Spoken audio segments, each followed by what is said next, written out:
Hypnosis is a mind game or లేదంటే దాన్ని మీరు ఎక్కడన్నా మిస్లీడ్ చేసి వాళ్ళకు ఇలాంటివి చెప్పి అంటే వాళ్ళకి తెలియకుండా మీరు ఇట్లాంటివి ఏమైనా చేస్తారా? లేదంటే వాళ్ళకి మొత్తం డీటెయిల్‌గా ఎక్స్‌ప్లెయిన్ చేస్తారా? మంచి ప్రశ్న అండి. ఎందుకంటే ఇది యూజువల్‌గా ఏంటంటే మనకి సినిమాలలో గాని, మనకి చాలా మంది సోషల్ మీడియాలో డిఫరెంట్‌గా మిత్ ఉంది. ఉంటుంటారు అందుకని. ఎందుకంటే హిప్నాటిజం అంటే అది వశీకరణం అని, ఆ! ఆ! లేకపోతే సమ్మోహన శక్తి, అమ్మో! ఆ! మనకేదో చేసేస్తాననుకుంటారు. ఆ! ఇది ఏమీ లేదండి.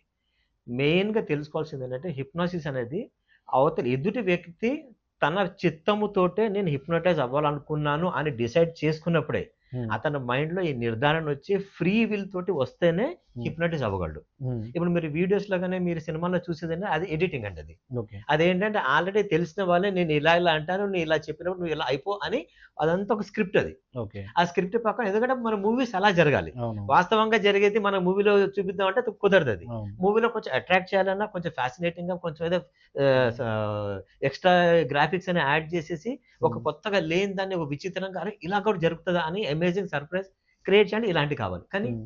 నిజమైన వాస్తవతలో ఏ వ్యక్తికి హ్మ్. తనకి తాను హిప్నోటైజ్ అవ్వాలి అని ఉద్దేశ్యం లేకపోతే, విల్ లేకపోతే ఎంత అవ్వదు. ప్రపంచంలో ఎంత పెద్ద ఫేమస్ హిప్నోథెరపిస్ట్ అని చేయలేడు. ఓకే.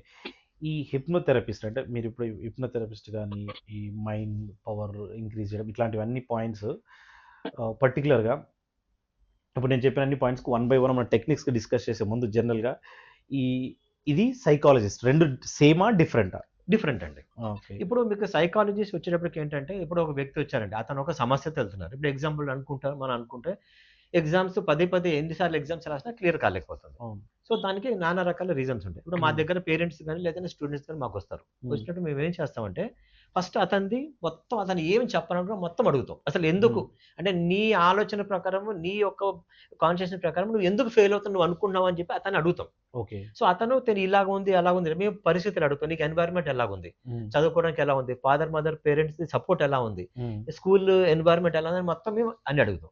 హ్మ్. వాళ్ళు చెప్తారు. చెప్పిన తర్వాత మాకు కొన్ని విషయాలు అర్థమవుతాయి. ఎందుకంటే ఒక వ్యక్తి హ్మ్. అన్నీ సాధించాలని చెప్పి ఇష్టపడుతున్నా గూడా కృషి అంటే యాంబిషన్ అది ఇది ఉన్న జీల్ ఉన్నా గూడా హ్మ్. ఎందుకు సక్సెస్ కాలేకపోతున్నాడంటే ఎక్కడో దగ్గర ఒక సైకలాజికల్ ప్రాబ్లమ్ ఉంది. హ్మ్. ఆ సైకలాజికల్ ప్రాబ్లమ్ తను డెవలప్ చేసుకోవచ్చు.